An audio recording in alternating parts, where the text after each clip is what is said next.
Good morning. Welcome back to the microwave.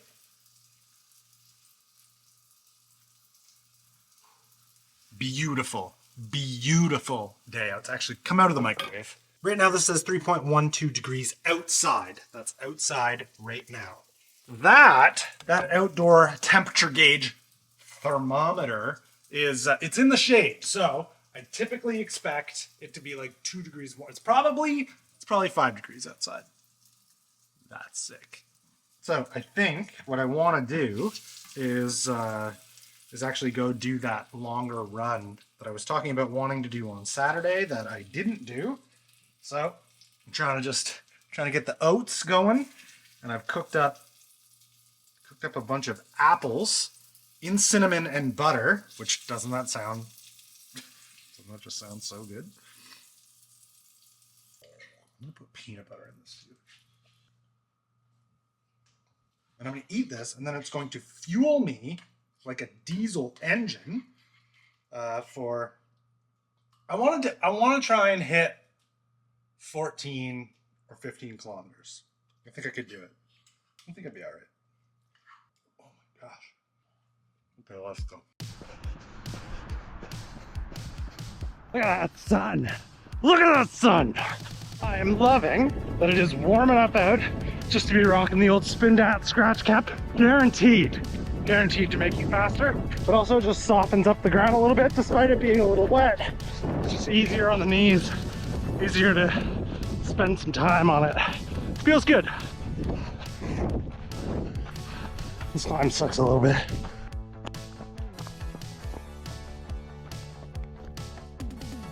There we go. That's a bridge right there. That's my turnaround point. And what it's supposed to be, based on what I mapped out, my halfway point, but I ended up adding a bunch of stuff, so I'm a little further than halfway.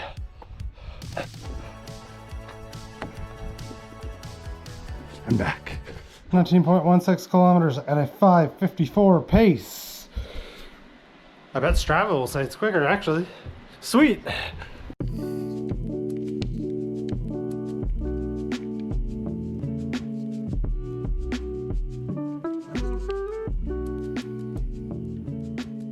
So, I would like to address that it was absolutely not my intention to run 19 kilometers, but had a route plan that should have come out to about like 15 kilometers. My halfway point was supposed to be 7.5, based on like a Google Maps route that I put together. Of course, there's some plus or minus there. But of course, my ego on the way out, I was like, oh, I'll just add a loop in through this park, and then I'll take like a trail, which will add distance for the first half. And then on the way back, I'll do the normal route. But my stubbornness and my ego got a hold of me again. And I was like, well, I'll go back through the trail. And then I saw something out of the corner. I was like, where does that go? And I ended up in the like walking trail system, which I somewhat know my way around, but I kept taking turns. Like I was like, well, this will probably loop back around. Okay, that one didn't. Well, maybe this one will loop back around. And every single time I thought something would loop back around, it didn't. And because I'm a stubborn, annoying man, I was like, well, no, I can't be wrong. There's no way I'm wrong. The signs are wrong. So I kept running until I got to a gate. I was like, yeah, okay. But I am happy that I did that distance and that it felt like it feels good. I don't feel too bad right now. It's nowhere near what my marathon pace needs to be, but I also wasn't really thinking of that. So I think as I keep doing speed workouts when my true running marathon training starts and doing the distance, it all should work out. I'm feeling hopeful for hitting my 3 hour and 45 minute marathon goal. Okay, before we go into the garage, look at that. We've got new treats for Norton, courtesy of Kristen. They're a little smaller, that's okay. He likes them just as much. And then, one more. Aren't they good? All right, let's go to the garage. I want to try and do something that I've been putting off since, well, probably the beginning of my life. Welcome to Gear Guide. This, my friends, is the HEAP. You know it, you may not love it, But there's one thing that is for certain. It is dirty. Allow me to show you its dirtiness via iPhone clips of it leaning against this wall now.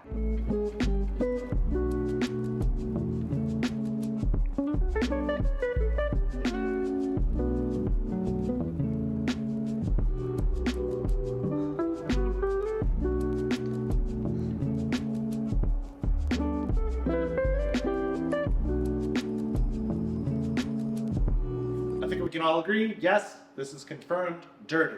Now, I'm typically completely content to leave a bike in this condition. However, just every so often, maybe once a year, once every 8 months, my brain is like, we should probably wash that. And that's what I do. So, I mean, I don't really know what else is, that's what we're doing. Now, I find it pretty like extra annoying to wash a bike in winter when it's cold out because the hose is disconnected. Because if you leave your hose connected and it gets super cold, like it can crack the pipe. So a lot of that is disconnected. There's no access to like just sitting and spraying a bike with water to get all the heavy stuff off of it.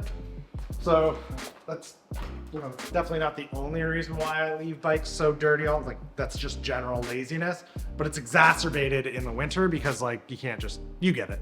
But today I'm gonna be not a lazy boy. I've got my soapy water here. I got a various amount of rags and brushes.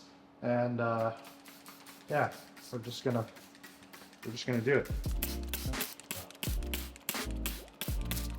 This is just dish soap and water, is all this is.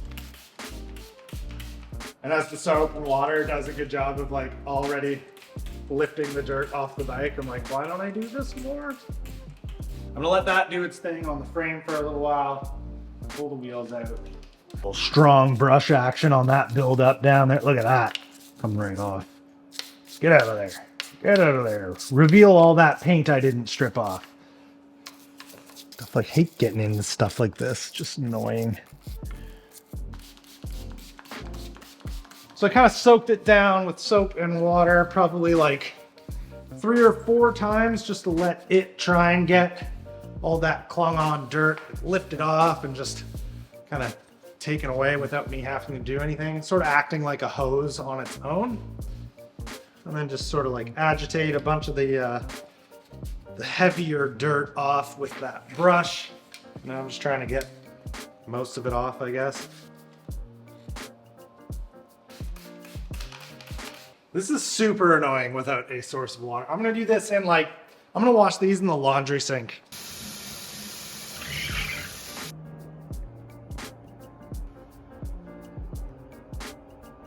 The frame is pretty good. I'm probably just gonna go over it one more time with a little spray of soapy water and wipe it down with this microfiber cloth.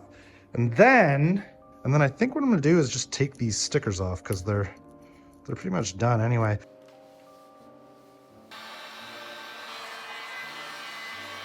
There's a little bit of glue left here from, see, I must have crashed. That started to peel that sticker a little bit there. That's pretty good. Now this discoloration, I don't know what that's from, but oh well. I know some of you are gonna be like, so are you gonna get replacement decals for it? But I kind of like the like stealth, unbranded everything on this. I've always kind of liked that, especially because I do get people who are like, well, what is this thing? Like, what is it? Like they haven't been here long enough to know what this was. So I like the secrecy. It's like, you and I know what this is, but like someone else who hasn't been here, like they're just like, well, what is it? I like that. I kind of like that. Besides, less stickers, less weight. That's a very cross-country thing to do. It's pretty good.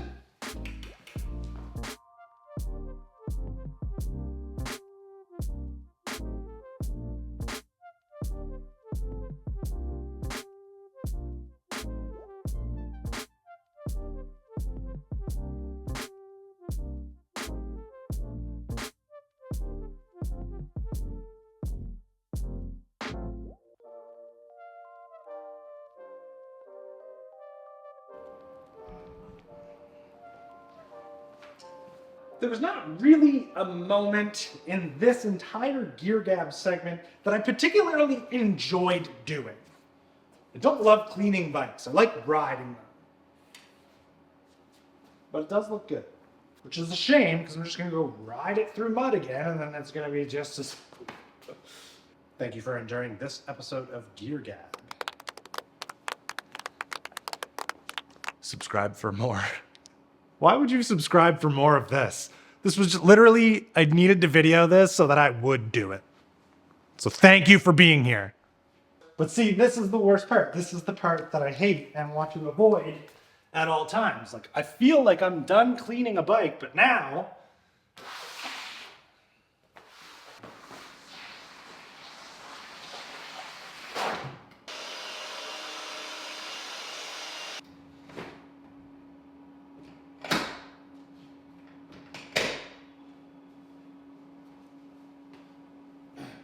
Okay, maybe that wasn't so bad. Well, that came out okay, but I'll tell you what's going to come out absolutely splendid in this episode of Air Cooks. Yes. Today, I'm making homemade mac and cheese for dinner. If you're